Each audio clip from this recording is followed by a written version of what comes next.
一次如此清晰地看到贤贤大仔的正脸，小家伙的眼神和同胞弟弟贤贤小仔非常不同。贤贤小仔在圈养环境下被饲养员无微不至的照顾，眼神里尽是纯真与可爱。而贤贤大仔自出生就跟随妈妈一起参加野培，因为鲜少接触到人类，且生活在野外，他的眼神里更多的是坚毅和警惕。虽然他不似弟弟那般饭来张口，万事都需要自力更生，但是他也收获了自由。他们本来就是大自然中的精灵，如此美妙的风景，可能是弟弟一辈子都无法看到的。如今的贤贤大仔跟着妈妈，学会了很多野外生存的本领，即便是大雪封山，他也能爬上20多米的大树，趴在树杈上美美的睡觉，在远处不仔细看，真的很难发现他。不仅如此，他还能在细细的树枝上如履平地般走来走去，这超强的抓握能力和平衡能力，也能为他在野外生存多一份保障。贤贤也好爱他，小家伙爬树，贤贤不放心，就在树下守着他。儿子从上面下来的时候，贤贤还一把把他抱在怀里，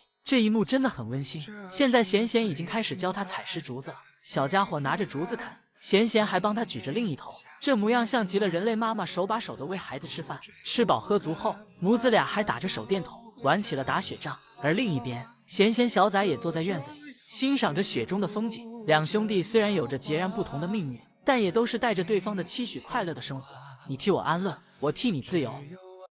小朋友们啊，小朋友乖乖。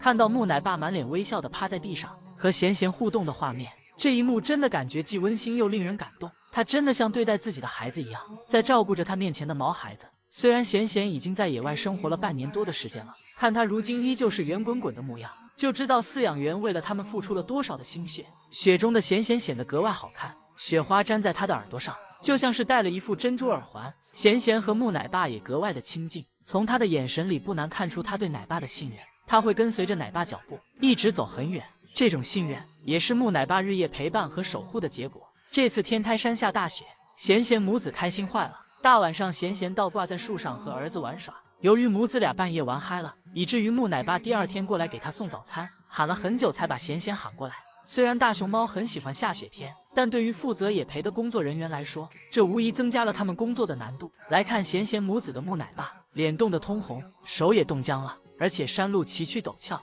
雪天路滑也增加行走难度。更重要的是，厚厚的积雪下可能也会有潜在的危险。在3年前，木奶爸在野外工作时伤了膝盖，他说他当时都哭了，但不是因为疼痛，而是因为他害怕自己再也不能上山，不能再奔走在一线，照顾这些他日夜牵挂的熊孩子。后来他积极的做康复训练，在今年的3月份，他感觉自己身体好了很多，即便是自己已经到了快退休的年纪，还是毅然决然的向中心申请重返一线参与野培工作，主要负责在天台山参加野培的3对熊猫母子。如今他的膝盖在蹲下起身的时候还是会发出声响，但他还是坚持奔走在野培工作的第一线。当记者朋友问木奶爸说，你会感觉到辛苦吗？木奶爸回答说，不会，因为我爱大熊猫。一句我爱大熊猫基本上贯彻了他的大半辈子。也许只有真正的热爱才能做到几十年如一日的义无反顾吧。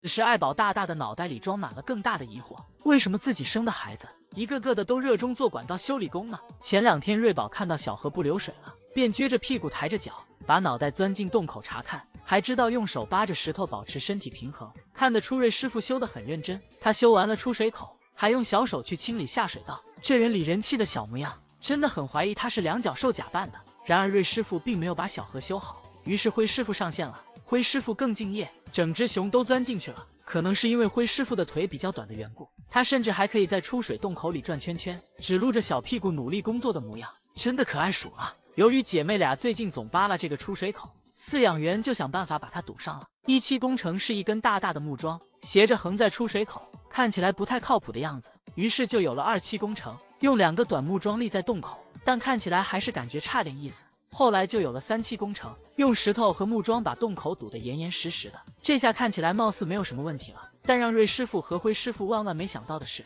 竟然还有47工程，整个小河都用雪覆盖住了，这下是彻底没得挖了。福师傅在寒务工的时候也学了一手修理管道的好手艺，把脑袋钻进出水口，仔细的检查，认真到小屁股都在用力，趴着检查不明白就躺着检查。只能说在维修这方面，福师傅是专业的，但因为工程难度比较大，福师傅努力到身体都扭成了麻花。当福师傅修得正认真时，饲养员用竹子挠了他的屁股，福师傅孤勇的这一下真的太好笑了。现在福师傅维修的本领也不减当年，他在喝水时感觉自家水渠的流水有点小，于是就循着水流找到了出水口，先低着脑袋观察了一下，然后就是哐哐一顿干。就看福师傅这手法和这姿势，真不愧是年龄4岁却有着3年维修工龄的老师傅了。最后让人没想到的是，他还真的就从里面掏出了一个水泥片子来。福师傅的工作初见成效后，他干的就更起劲了，连续修了好几天，水渠的水流好像真的大了一点。要不说还是福师傅的手艺好呢。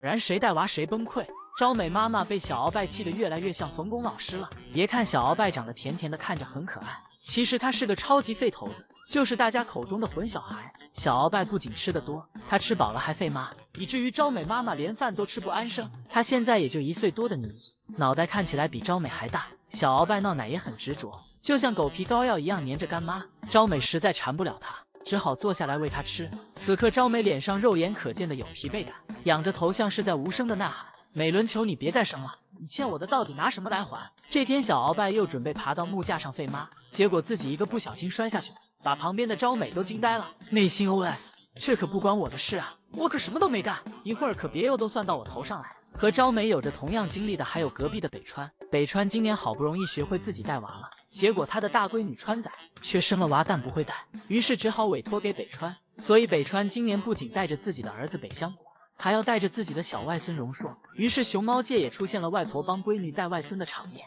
荣硕这孩子也是很调皮，他不仅打翻了外婆的小饭桌，还冲着外婆兔子跳，这可把北川伤心坏了。看他那委屈巴巴的小眼神，感觉下一秒就要哭出来了。没想到曾经家喻户晓的熊猫界女侠，最后还是败在了带娃上。北川虽然逃过了带闺女川仔，现在却替闺女带外孙，只能说出来混总是要还的。还有中心的黑恶势力头目张卡，也同样败在了带娃上。中中不仅废妈，他还夺妈妈的损失。卡姐也很宠孩子，都这样了也没舍得打一下，把2个孩子都哄睡的卡姐一脸疲惫的坐在木架上，感觉他已经被这2个废头子给掏空了。招美、北川还有卡姐都是野一代，好像野一代的熊猫妈妈都不怎么打孩子呢。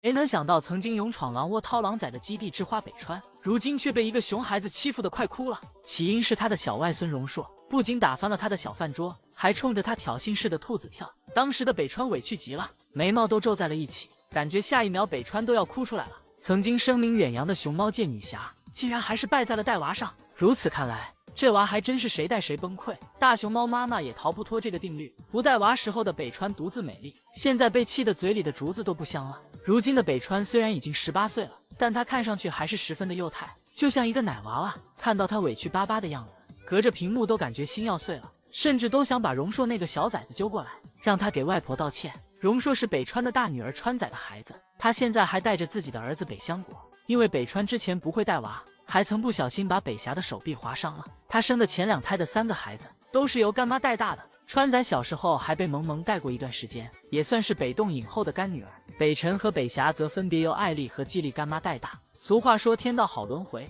苍天饶过谁？今年6岁的川仔也不会带娃，北川当年逃过了带川仔，现在却要替女儿带外孙，果然出来混总是要还的。现在小荣硕掀他小饭桌，他也不敢告家长，因为他怕川仔回怼一句你活该，所以打也打不得，告也告不赢，北川只能委屈自己了。